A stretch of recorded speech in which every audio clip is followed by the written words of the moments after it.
بسم الله الرحمن الرحيم. لا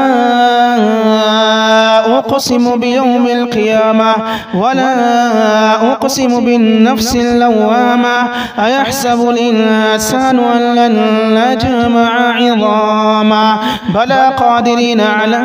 أن نسوي بنانا بل يريد الإنسان ليفجر أماما يسأل أيان يوم القيامة فإذا برق البصر وخسف القمر وجمع الشمس والقمر يقول الإنسان يومئذ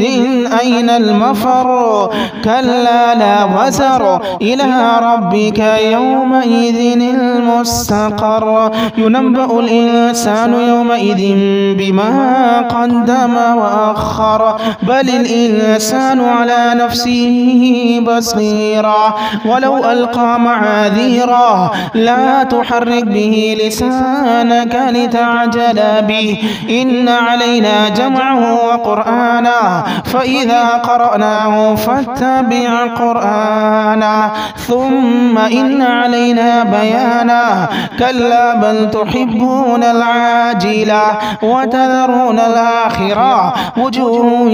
يومئذ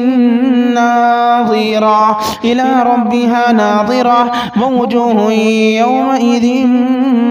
باسرة تظن أن يفعل بها فاقرة كلا إذا بلغت التراقي وقيل من راق وظن أنه الفراق والتفت الساق بالساق إلى ربك يومئذ المساق فلا صدق ولا صلى ولكن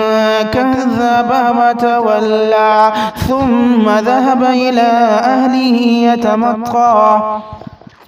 أولى لك فأولى ثم أولى لك فأولى أيحسب الإنسان أن يترك سدى